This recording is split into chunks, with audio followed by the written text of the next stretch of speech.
In this demonstration, I'll introduce MCP Horizon, a platform designed to convert OpenAPI specifications into fully functional MCP servers.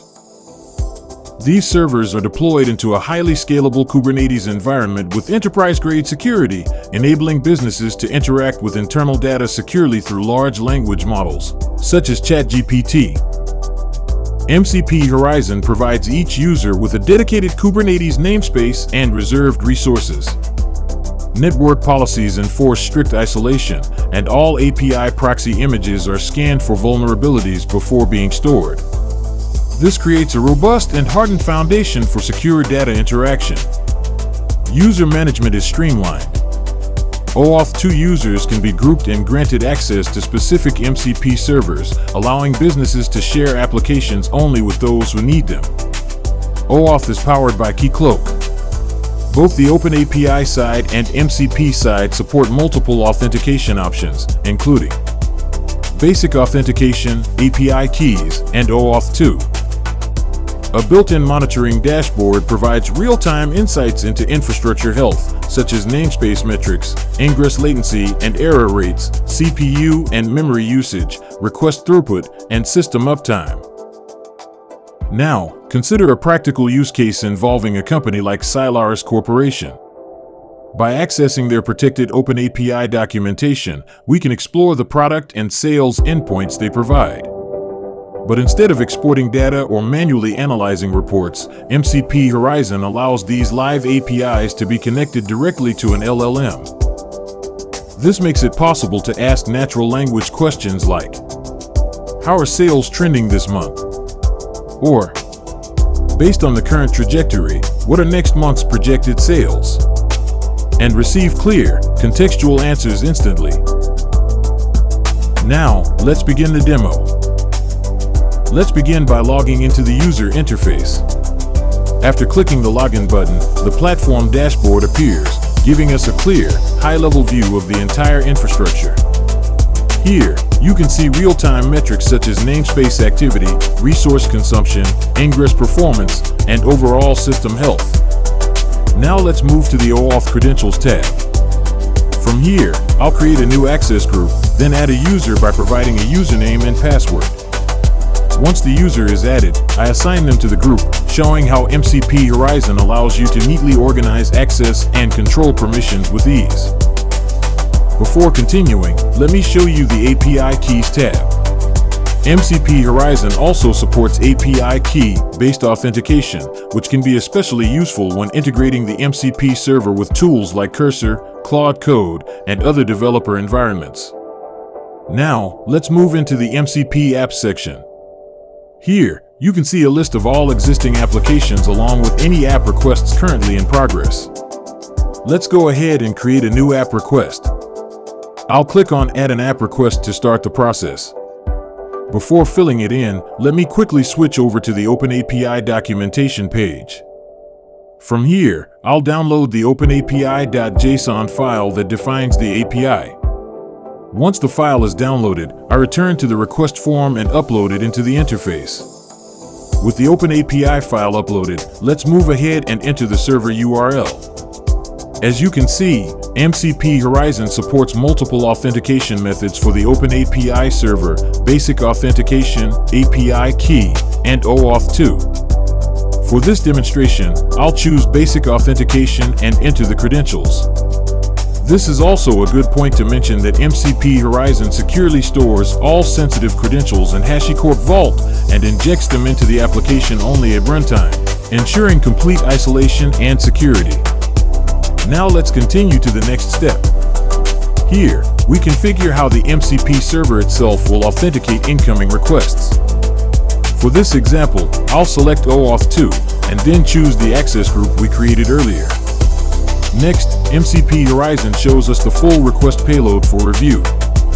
This is a helpful step because it highlights how the quality of the OpenAPI documentation strings directly influences the responses you'll get from an LLM once this MCP server is connected to ChatGPT. Everything looks good, so let's go ahead and submit the request. You can now see the new entry appearing in the App Requests table in a pending state. There's also a logs button available here, which you can use anytime to follow the deployment process in real time. After a short moment, the deployment completes. The new MCP application now appears in the apps table, showing its URL and deployment status, confirming that the server is fully deployed and ready to use. At this point, you'll notice several action buttons available for the newly deployed app. One of these is the Launch Playground feature, which allows you to interactively test the MCP server right inside MCP Horizon. For today's walkthrough, we'll skip the playground and move straight into integrating this server with ChatGPT. Now let's switch over to ChatGPT. Here, I'll open the Settings panel and navigate to Apps and Connectors. From there, I'll select Create to start adding our new MCP server. Next, I return to MCP Horizon and copy the MCP app URL using the copy button. Back in ChatGPT, I paste that URL in and provide a clear name and description for the integration. When I click Save, ChatGPT prompts for authentication.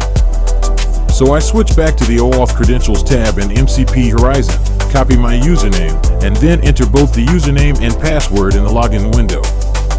With that complete, ChatGPT confirms that the application has been successfully added. You can now see all the tools exposed by the MCP server listed right inside the interface. At this point, there are two ways to guide ChatGPT's behavior. You can add a custom prompt instructing it to use this MCP server whenever working with Solaris Corporation data. Or you can build a custom GPT that has this rule embedded by default. For this demo, I'll go ahead and create a custom prompt. Once that's done, ChatGPT is now fully connected to the MCP server and can answer natural language questions about Solaris Corporation sales using live data retrieved directly from the APIs.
Please visit mcphorizon.com to sign up.